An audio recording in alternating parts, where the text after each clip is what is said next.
Namaste Bitya, Sada Khush Raho. A very good morning to all of you. Myself, JVN Dr. Alka Jain, Associate Professor in the Department of Community Medicine, Faculty of Homeopathic Science in Jyoti Vidyapeeth Women's University. Yellow fever. This is the topic for today's Practical Digital Session 2.0. The yellow fever was discovered in August 27, 1900. Now, first of all, what is yellow fever?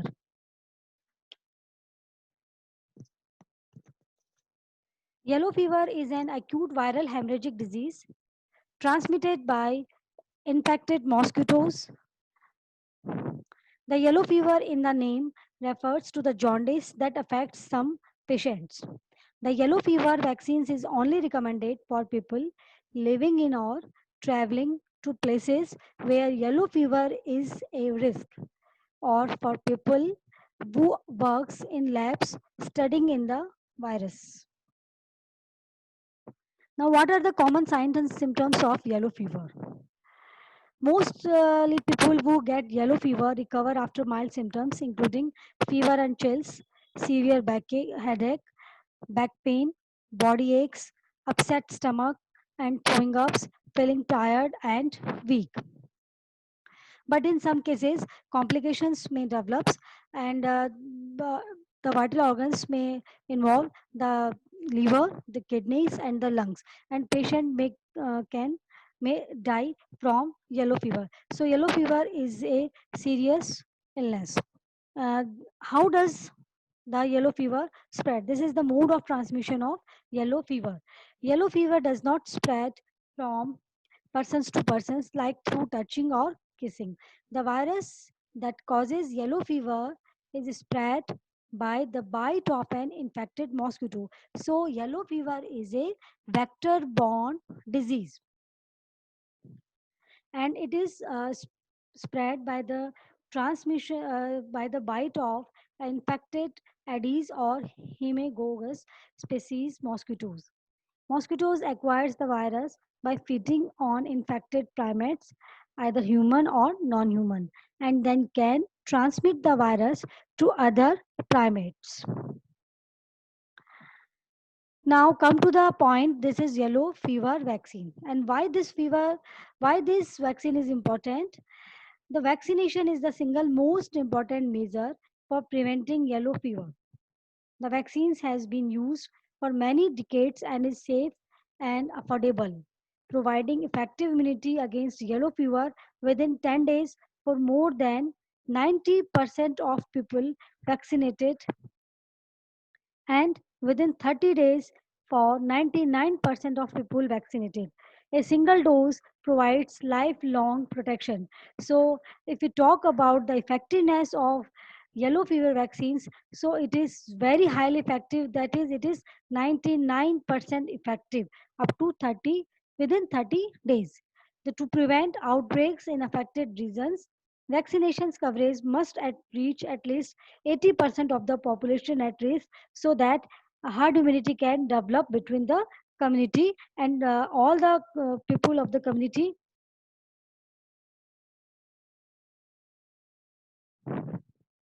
get uh, preventions against this yellow fever.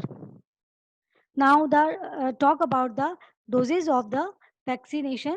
This is yellow fever vaccination in adult. It is zero point 0.5 ml subcutaneously, or at least 10 days before a travel to a place where yellow fever is endemic.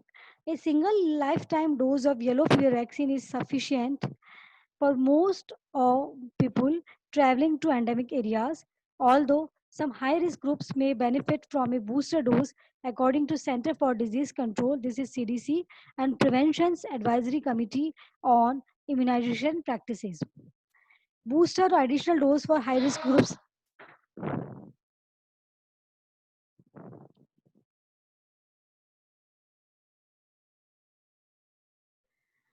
Booster additional doses for high risk groups And a single primary dose of yellow fever vaccines provides long lasting protection and is adequate for most travelers. And the additional dose is recommended for the women who were pregnant when they were received their initial dose of yellow fever vaccine should receive one additional dose before their next travel that puts them at risk for yellow fever virus infections. Persons who received a hematopoietic stem cell transplant after receiving a dose of yellow fever vaccines and who are sufficiently immunocompetent to be safely vaccinated should be revaccinated before their next travel that puts them at risk for yellow fever virus infections. So both these categories required a additional booster dose of yellow fever vaccine. Booster dose for high risk groups after 10 years.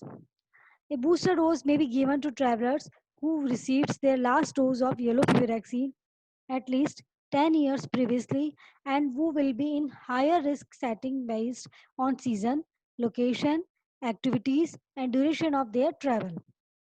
Persons who were infected with HIV when they received their last dose of yellow fever vaccine should receive a dose every 10 years. Travelers who plan to spend a prolonged period in endemic areas or those traveling to highly endemic areas such as rural West Africa during peak transmission season or an area with an ongoing outbreak. So these are the conditions where an additional dose is required. Laboratory workers who routinely handle wild type yellow fever virus should have yellow fever virus specific neutralizing antibody titers measured at least every 10 years to determine if they should receive additional doses of the vaccine. For laboratory workers who are unable to have neutralizing antibody titers measured, yellow fever vaccine should be given every 10 years as long as they remain at risk. Now come to the pediatric doses. For this is for the children, infants over 6 months. It is 0.5 ml subcutaneously for one dose at least 10 days before travel, and infants over 9 months it is the same, that is 0.5 ml subcutaneously for one dose at least 10 days before travel. A single lifetime dose of yellow fever vaccine is sufficient for most people traveling to endemic areas, although some high risk groups may benefit from a booster dose according to Center for Disease Control and Preventions. Now, who should be vaccinated? WHO recommends vaccinations for all travelers visiting areas where there is a risk for yellow fever. Travelers who have medical grounds for not being vaccinated must have those grounds certified by the appropriate authorities. The yellow fever vaccine is recommended for people aged 9 months and older who are living in or traveling. Who should not be vaccinated? Some people should not be routinely vaccinated, and these includes infants aged less than 9 months or less than 6 months during an outbreak where the risk of disease is higher than an adverse events from the vaccines. The pregnant women, people with severe allergies to egg protein, and people with severe immunodeficiency are the groups who should not be vaccinated for yellow fever vaccine. Now, what are the side effects of yellow fever vaccines? Side effects are usually mild and go away in a few days. They include pain, swellings, redness where the shot was given, and low grade fever. Serious side effects from the yellow fever vaccines are very, very rare. Like any medicines, there is a very small chance that yellow fever vaccine could cause a serious reactions. So this is all about the yellow fever vaccines. And if there is any query related to this topic, please mention in the comment box. And this session is powered by Digital Version 2.0 Jyoti Vidyapeeth, Women's University, Jaipur. Thank you so much for listening carefully.